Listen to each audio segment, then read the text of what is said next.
अच्छा जनाब, तो इस लेक्चर में हम इंशाल्लाह ताला स्टार्ट कर रहे हैं क्वेश्चन नंबर 4। और क्वेश्चन नंबर 4 को डिस्कस करते हैं। The set of all pairs of real numbers in the form of x zero with the standard operation on r square. इसका मतलब हुआ कि ये हमारे पास ऑर्डर पेयर है जिसपे पहला एलिमेंट रियल नंबर है और सेकंड एलिमेंट ऑलवेज जीरो है। दूसरे लफ्जों में ये कह रहे हैं कि ये एक्स एक्सिस को रिप्रेजेंट कर रहा है। ठीक है, तो हमने ये देखना है कि ये क्या वेक्टर स्पेस है या नहीं है। तो इसके लिए अगर आप लोगों ने तीसरा क्वेश्चन देखा है या पढ़ा है, तो उसमें जिस तरह से ऑपरेशन हमारे पास हुए हुए हैं सेम उसी तरह से ऑपरेशन होंगे इसमें फर्स्ट कंपोनेंट पे, और सेकंड कंपोनेंट जीरो है तो वो ऑलवेज जीरो ही रहेगा। तो इसको देखते हैं, और मैं सिर्फ आपको थोड़ा सा हिंट दे देता हूँ, और हिंट किसके बाद फिर इंशाल्लाह ताला हम लोग क्वेश्चन नंबर स्टार्ट करेंगे नेक्स्ट। तो इसमें देखें कि किस तरह से हमारे पास हो रहा है कि वी जो है वो एक सेट ले लिया हमने of order pair of form first component is real number and the second component is always zero. और डेफिनेशन के मुताबिक दो एलिमेंट्स हमने लिए, एक यू और एक वी, और इस पे देखते हैं कि हमारी एक्सियम फिट होती हैं या नहीं। तो फर्स्ट एक्सियम क्या है कि अगर हम इन दोनों को मल्टीपल ऐड करें तो हमारा रिजल्टेंट भी वी में आना चाहिए। तो लेट कर लेते हैं जनाब, x plus y is equal to z है। तो क्योंकि एक्स भी रियल नंबर है और वाई भी रियल नंबर है, और अगर ये दोनों रियल नंबर हैं तो इसका मतलब है कि इनका सम, दैट मीन जेड भी एक रियल नंबर ही है। ठीक है, और वो बिलोंग करेगा आर से। तो ये हमारे पास प्रूफ हो गया कि जेड जीरो भी रियल नंबर का ही वी का ही एलिमेंट है। इसी तरह से अगर हम एक्सियम नंबर 2 में जाते हैं तो वो एसोसिएटिव लॉ प्रूव कर रहा है, और सेम इसी तरह से हमारी सारी प्रॉपर्टी सेटिस्फाई हो जाएंगी। तो फिर ये भी क्या हुआ, वेक्टर स्पेस ही हुआ। ठीक है, तो ये भी वेक्टर स्पेस है हमारे पास। क्यों वेक्टर स्पेस है? बिकॉज ऑल 10 प्रॉपर्टीज होल्ड कर रही हैं। ठीक है, अगर सारी प्रॉपर्टीज होल्ड कर रही हैं तो फिर इसका मतलब है कि वो वेक्टर स्पेस है। अब हम चलते हैं अपने फर्स्ट क्वेश्चन नंबर 5 की तरफ। 5 क्वेश्चन पढ़ते हैं, फिर देखते हैं कि उसमें उसने क्या कहा हुआ है। तो क्वेश्चन नंबर 5 में हमें वो ये कह रहा है, the set of all order pair of real numbers of the form x y where x is always positive और इक्वल टू जीरो। ऑपरेशन हमें स्टैंडर्ड ऑपरेशन दिए हुए हैं जो कि आर स्क्वायर पर अप्लाई होते हैं। तो हम अब इसको देखते हैं कि क्या हमारा ये वाला क्वेश्चन वेक्टर स्पेस की सारी प्रॉपर्टी होल्ड करता है या नहीं करता। तो हम लोग क्वेश्चन नंबर 5 की तरफ चलते हैं। तो क्वेश्चन नंबर 5 में क्या कह रहा है वो, कि वी हमारे पास एक सेट है जिसमें एक्स और वाई एलिमेंट्स हैं, but first component always equal to zero और greater than zero.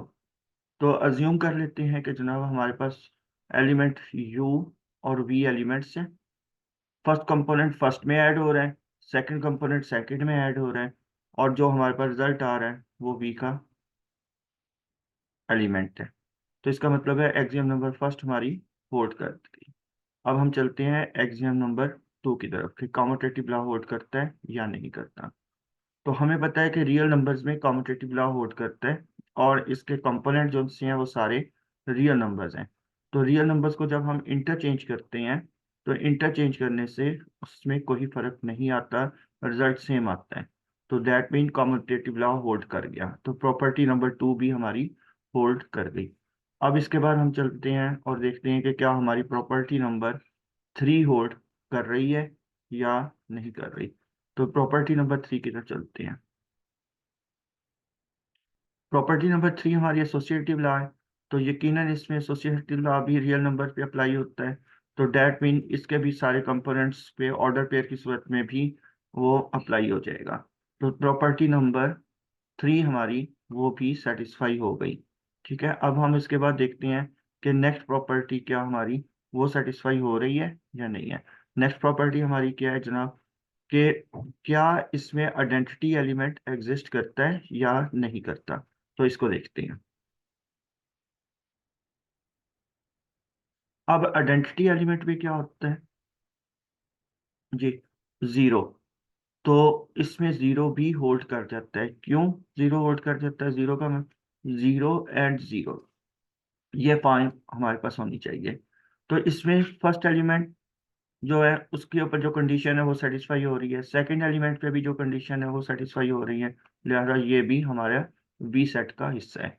Property number 5 देखते हैं। प्रॉपर्टी नंबर 5 क्या कहता है कि हमारे पास for every u is there exist a minus u, like, ठीक है, जो उसके वी से बिलोंग करना चाहिए।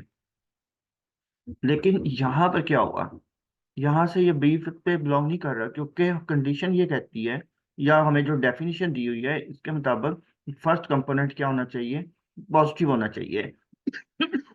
लेकिन हमारे केस में क्या आ रहा है कि इन्वर्स एलिमेंट या उसका एडिटिव इन्वर्स होने के लिए क्या होना चाहिए कि पहला एलिमेंट माइनस में होना चाहिए। तभी जब हम इन दोनों को ऐड करेंगे तो डेंसिटी आएगी। That mean u minus u is equal to density. लेकिन यू का फर्स्ट कंपोनेंट तो माइनस में आ गया, दैट मीन कि ये वाला बिलोंग ही नहीं कर रहा वी से, तो ये वाली कंडीशन होल्ड नहीं करती। ठीक है, नॉट होल्ड। और इसी तरह से छठी प्रॉपर्टी को देखें, ये भी होल्ड नहीं करेगी, क्योंकि जैसे कोई भी स्केलर ले लिया जा सकता है के, और के जो उनसे जो स्केलर हम ले रहे हैं वो जरूरी नहीं कि ऑलवेज पॉजिटिव हो, वो नेगेटिव एलिमेंट भी हो सकता है। मसलन जैसे इस केस में अगर हम -2 ले लें, तो के यू के मुता हम जब करते हैं तो इसकी कैलकुलेशन कैसे होगी कि के दोनों एलिमेंट से मल्टीप्लाई होगा, तो -2u1 एंड -2u2। अब अगेन फर्स्ट कंपोनेंट तो नेगेटिव हो गया, लेकिन हमारी प्रॉपर्टी क्या कहती है कि जो पहला कंपोनेंट है वो क्या होना चाहिए, ग्रेटर देन और इक्वल टू जीरो होना चाहिए। लेकिन इस केस में ये पहला कंपोनेंट क्या हो गया, नेगेटिव हो गया। इसका मतलब क्या हुआ, इसका मतलब सिंपल इतना हो गया कि ये प्रॉपर्टी भी होल्ड नहीं करती। अब दो प्रॉपर्टी अगर नहीं होल्ड कर रही तो इसका मतलब हुआ कि ये वेक्टर स्पेस नहीं है, नॉट अ वेक्टर स्पेस। ठीक है, तो ये वाली सेट जो हमें गिवन है वेक्टर स्पेस नहीं है। ठीक हो गया। अब हम चलते हैं अपने अगले क्वेश्चन की तरफ और देखते हैं कि अगले क्वेश्चन में हमें क्या पूछा जा रहा है। ठीक है, तो रीड आउट करते हैं जनाब question number next. Next question में हमें वो ये कह रहा है, the set of all n tuples of real numbers have the form x x x, यानी जितने एलिमेंट हैं वो सेम है, with standard operation r n. तो एन टपल्स के अंदर आर हमारे पास क्या आर एन वेक्टर स्पेस होगा, जबकि जितने भी एलिमेंट्स हैं वो सारे के सारे कंपोनेंट जो हैं वो क्या हैं, सेम हो। तो हमें अब इसको देखना है कि क्या ये वेक्टर स्पेस बनता है या नहीं बनता। ठीक है, तो ये भी यकीनन वेक्टर स्पेस होगा, क्योंकि हम लोगों के पास जो क्वेश्चन नंबर 3 और 4 है, इसमें हमने देखा है कि हमारे पास रियल नंबर्स जो आते हैं, ठीक है, उनके ऊपर ये वेक्टर स्पेस बन जाता है। ठीक है, तो यहाँ पर अगर फर्स्ट कंपोनेंट देखें तो इस पे भी सारी प्रॉपर्टी अप्लाई हो जाएंगी, क्योंकि ये क्या है, हमारे पास रियल नंबर है। सेकंड कंपोनेंट पे भी सारी प्रॉपर्टी होंगी और इसी तरह से सारी एक्स पे भी होंगी। तो सारे के सारी प्रॉपर्टी हमारे पास जब अप्लाई हो जाएंगी तो ये भी वेक्टर स्पेस बन जाएगा। ठीक है, तो इसको एक नज़र देख लेते हैं कि क्या ये हमारे पास वेक्टर स्पेस है या नहीं है। ठीक है, तो अकॉर्डिंग टू डेफिनेशन हम लोग क्या करते हैं, दो एलिमेंट्स लेते हैं। पहला एलिमेंट यू ले लिया हमने, ठीक है, दूसरा एलिमेंट बी ले लिया, और इन दोनों को जब हम लोगों ने अप्लाई किया और सारे कंपोनेंट आपस में ऐड किए, तो डेफिनेटली हमारे पास सम जो है, जो रिजल्टेंट वैल्यू आ रही है वो भी सेम ही होगी, मे बी जेड। तो सारे एलिमेंट्स क्या हो गए, जेड आ गए। अगर सारे एलिमेंट जेड हैं तो इसका मतलब है कि ये बिलोंग कर गया वी से। एग्जाम नंबर 2 में क्या कहते हैं, कॉम्यूटेटिव लॉ होल्ड करना चाहिए, तो यकीनन वो भी होल्ड कर जाएगा। ठीक है। नेक्स्ट इसके बाद कौन सी प्रॉपर्टी हमारे पास आती है, इसके बाद आती है एसोसिएटिव। तो इसमें एसोसिएटिव प्रॉपर्टी भी होल्ड कर जाएगी। एसोसिएटिव के बाद कौन सी आती है हमारे पास प्रॉपर्टी, ये देखें एसोसिएटिव प्रॉपर्टी भी होल्ड कर रही है। ठीक है। नेक्स्ट प्रॉपर्टी हमारे पास आती है आइडेंटिटी एलिमेंट। आइडेंटिटी एलिमेंट क्या होता है कि जब किसी भी एलिमेंट में आइडेंटिटी ऐड हो तो उस एलिमेंट में कोई फर्क ना आए, वो एलिमेंट हमेशा वही रहे। मसलन अगर हमारे पास ये एलिमेंट ले लें तो चेक कीजिएगा, अकॉर्डिंग टू डेफिनेशन हर एलिमेंट 0 0 0 है, डेट मीन सेम। इसको जब हम यू में ऐड करते हैं तो उससे कोई फर्क नहीं पड़ता और दोबारा हमारे पास यू ही आ जाता है। इसका मतलब आइडेंटिटी एलिमेंट भी होल्ड कर गई। अब इसके बाद हमारी नेक्स्ट प्रॉपर्टी क्या आती है, इनवर्स एलिमेंट। तो हर एलिमेंट अगर हम लें कंपोनेंट का और उसे माइनस से मल्टीप्लाई कर दें तो डेफिनेटली जो रिजल्ट आएगा तो वो माइनस यू और माइनस यू आता चला जाएगा। और जब ये सारे एलिमेंट्स आएंगे तो इसका मतलब क्या होगा, इसका मतलब ये होगा कि वो एलिमेंट्स भी सारे सेम है। अगर सारे एलिमेंट्स सेम है तो उन्हें जब हम लोग ओरिजिनल यू में ऐड करेंगे तो आइडेंटिटी एलिमेंट आ जाएगा, डेट मीन हर यू का एक इनवर्स भी हमारे पास मौजूद होगा। तो ये कंडीशन भी होल्ड कर जाती है। नेक्स्ट कंडीशन क्या है कि किसी भी स्केलर को यू से मल्टीप्लाई करें। ठीक है। तो रिजल्टेंट जो सा है वो हमारे पास अगेन वी का हिस्सा होना चाहिए, यानी हमारा जो सेट है ऑब्जेक्ट्स का उसका हिस्सा होना चाहिए। तो यहाँ देखें हर एलिमेंट सेम आ रहा है, लिहाजा ये वी का हिस्सा लाजमी होगा। अगर ये वी का हिस्सा है तो इसका मतलब है कि ये कंडीशन भी हमारी होल्ड कर गई। इससे नेक्स्ट कंडीशन क्या है हमारे, नेक्स्ट कंडीशन में अगर हमारे पास दो वेक्टर्स हैं u एंड v और देन उनको k से मल्टीप्लाई करें या सेपरेटली मल्टीप्लाई करें और देन उनको ऐड करें, दोनों सूरतों में रिजल्ट सेम आएगा। तो ये कंडीशन भी होल्ड कर जाती है।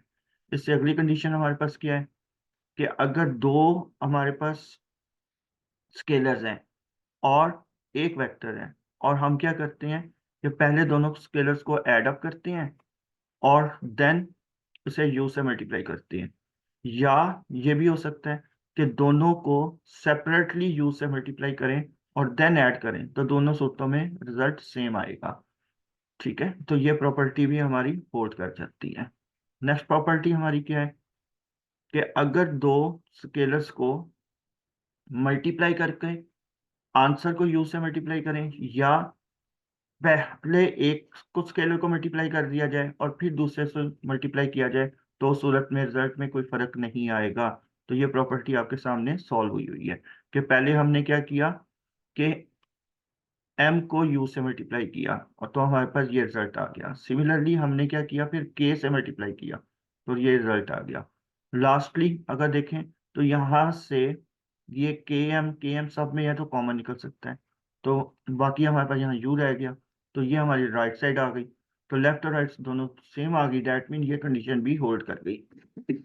और लास्ट में प्रॉपर्टी नंबर 10 क्या कहती है, प्रॉपर्टी नंबर 10 कहती है कि अगर 1 को u से मल्टीप्लाई करें तो अगेन u ही रहे, कोई फर्क ना पड़े। तो ये आपके सामने कैलकुलेशन हुई हुई है। अब सारे के सारे 10 स्टेप्स जो हैं वो सेटिस्फाई हो गए, 10 की 10 एक्सियम सेटिस्फाई हो गई, लिहाजा v क्या है, वेक्टर स्पेस है। तो इस तरह से हमें पता चला कि जनाब क्वेश्चन नंबर 7 जो सा है वो भी क्या है, वेक्टर स्पेस ही है। ठीक है। तो ये हमारे पास सारे क्वेश्चन सॉल्व हो गए। अब हम अगले लेक्चर्स के अंदर नेक्स्ट देखेंगे कि किस तरह से बाकी क्वेश्चन सॉल्व होते हैं।